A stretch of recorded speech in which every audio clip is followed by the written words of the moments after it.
Coucou tout le monde, je vous retrouve pour la guidance du 31 janvier au 6 février 2022. Alors, cette semaine, je la ressens vraiment comme une semaine de questionnement, de cheminement autour des relations.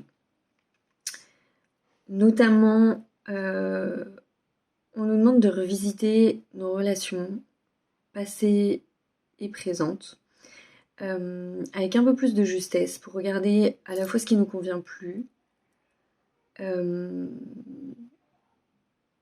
aussi quelle est notre responsabilité dans tout ça. C'est-à-dire, si on est au cœur d'une relation et qu'on se dit finalement j'ai l'impression de ne pas être compris, de ne pas être reçu, de ne pas être vu tel que je suis vraiment, la question à se poser c'est est-ce que je me montre suffisamment ?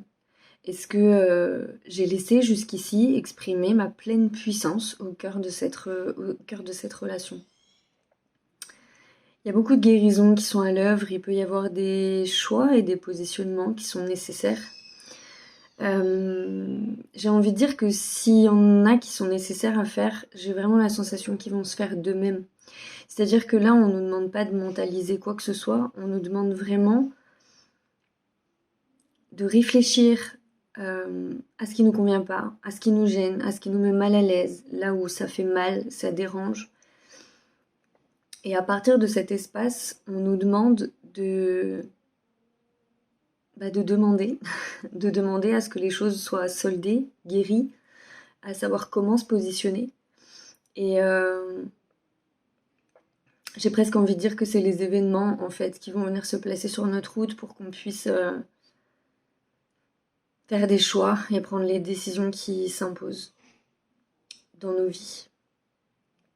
J'ai regardé la guidance d'Eric Kotsiras du coup cette semaine et je vous invite vraiment à la regarder parce que elle m'a beaucoup vibré et elle parle très bien, je trouve, de cette notion de communication qui va être nécessaire cette semaine, notamment à travers le fait d'exprimer sa vulnérabilité.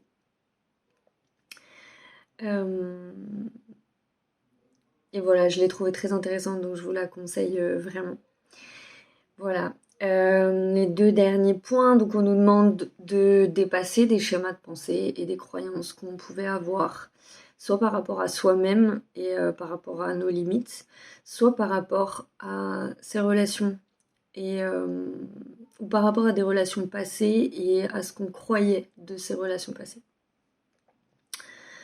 On nous demande aussi plus que jamais, encore une fois, d'exprimer notre vérité,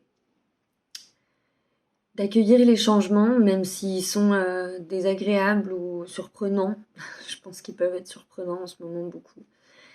Et puis d'écouter notre intuition, toujours d'être aligné avec nos valeurs. Alors très honnêtement, tout ça peut être très fatigant, on peut passer par des moments de déception qui sont assez forts, ou en tout cas de tristesse de laisser partir certaines zones de nous, ou de culpabilité envers soi-même ou envers les autres. Voilà, en tout cas, une semaine pleine de surprises, je pense très sincèrement, et surtout d'accueil. Prenez soin de vous, le repos est très très très important. Vraiment, parce que la fatigue peut se ressentir très fort. Donc voilà, pour mes ressentis sur la semaine, je m'en vais faire les autres vidéos pour notamment le portail de 2022. Voilà, je vous souhaite une très très belle semaine, prenez soin de vous, soyez tout doux, on accueille en douceur et ça va aller. Belle semaine.